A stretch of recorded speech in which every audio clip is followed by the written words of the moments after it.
नमस्कार, मैं हूं आपके साथ नम्रता। यूपी का चुनावी रण अब अपने आखिरी दौर में पहुंच गया है। आज 7वें यानी आखिरी चरण में मऊ, वाराणसी, जौनपुर, आजमगढ़ समेत 9 जिलों की 54 सीटों पर वोट डाले जा रहे हैं। जहां लोकतंत्र के इस महापर्व में मतदाता तो बढ़ चढ़कर हिस्सा ले ही रहे हैं, तमाम पार्टियों के उम्मीदवार भी बूथों पर वोट डालने पहुंच रहे हैं।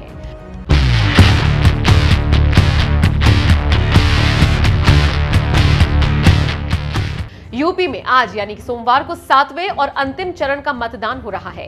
इसमें प्रधानमंत्री नरेंद्र मोदी के संसदीय क्षेत्र वाराणसी समेत उत्तर प्रदेश के 9 जिलों की 54 विधानसभा सीटों पर वोटिंग हो रही है।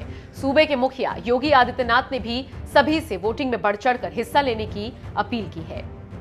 चुनाव का आज अंतिम चरण है, 7वें चरण का चुनाव।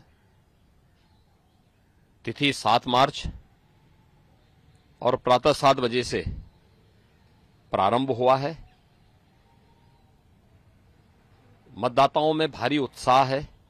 54 विधानसभा सीटों पर आज चुनाव हो रहे हैं। मेरी सभी मतदाता भाइयों बहनों से अपील है कि वे अधिक से अधिक संख्या में जाकर के अपने मताधिकार का प्रयोग करें। यह न केवल उनका अधिकार है बल्कि यह उन्हें उनके संवैधानिक कर्तव्यों के प्रति भी आग्रही बनाता है।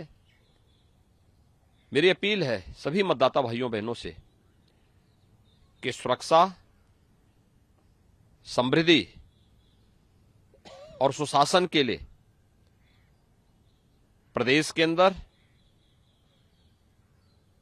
हम भारत निर्वाचन आयोग के द्वारा दी गई व्यवस्था के अंतर्गत अधिक से अधिक संख्या में जाएं और हर वयस्क मतदाता अपने मताधिकार का प्रयोग करें।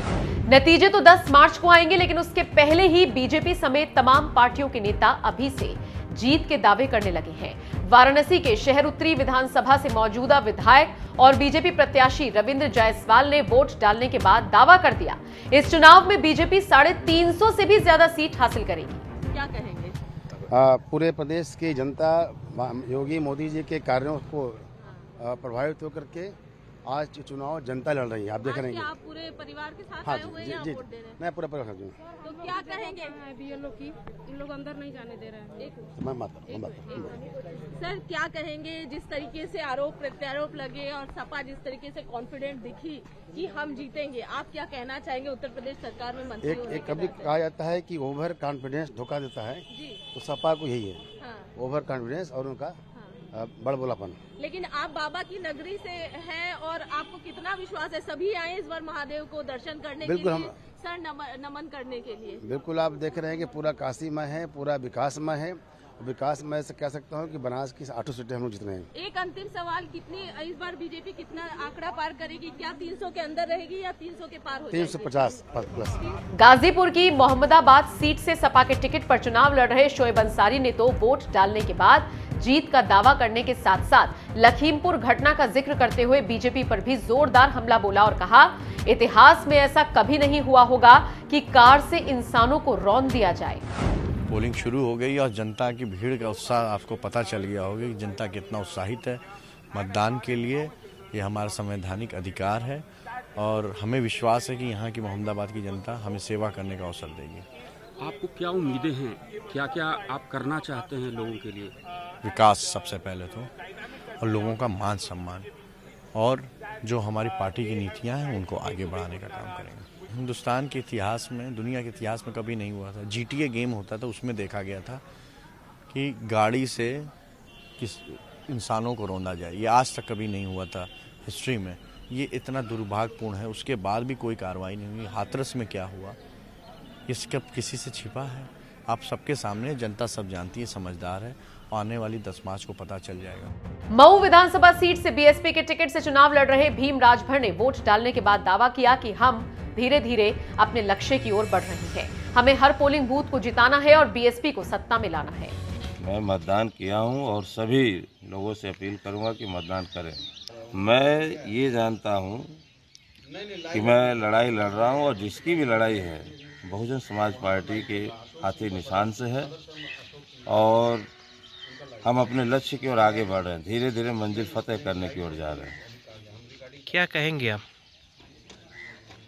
जो माननीय बहन जी का आपने सुना भी होगा कि हर पोलिंग बूथ को जिताना है और बीएसपी को शासन सत्ता है। वाराणसी कैंट सीट से मौजूदा बीजेपी विधायक और प्रत्याशी सौरभ श्रीवास्तव तो पूरी तरह से भगवामय होकर वोट डालने पहुंचे। उन्होंने घर से रवाना होने से पहले अपनी मां और 4 बार विधायक रह चुकी ज्योत्सना श्रीवास्तव के पैर छूकर जीत का आशीर्वाद दिया और फिर उनके साथ वोट डालने पहुंचे।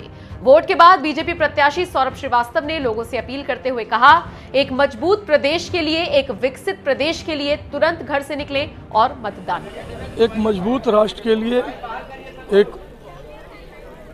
एक मजबूत प्रदेश के लिए, एक विकसित प्रदेश के लिए मेरा आपके चैनल के माध्यम से सभी दर्शकों से निवेदन है, तुरंत घर से निकलें और मतदान करें। आपको बता दें, आखिरी चरण के इस चुनाव में बीजेपी से समाजवादी पार्टी में शामिल होने वाले पूर्व मंत्री दारा सिंह चौहान, सुहेलदेव भारतीय समाज पार्टी के अध्यक्ष ओम प्रकाश राजभर, मुख्तार अंसारी के बेटे अब्बास अंसारी, धनंजय सिंह की किस्मत दांव पर है। तो वहीं पीएम मोदी के संसदीय क्षेत्र वाराणसी पर भी सबकी निगाहें होंगी, क्योंकि वाराणसी की 8 में से एक भी सीट बीजेपी अगर हारती है तो विपक्ष इसे मोदी की हार के रूप में प्रचारित करना शुरू कर देगा। यही वजह है कि खुद पीएम मोदी ने वोटिंग से पहले वाराणसी में 3 दिनों तक डेरा डाला हुआ था और लोगों से बीजेपी को वोट देने की अपील की थी।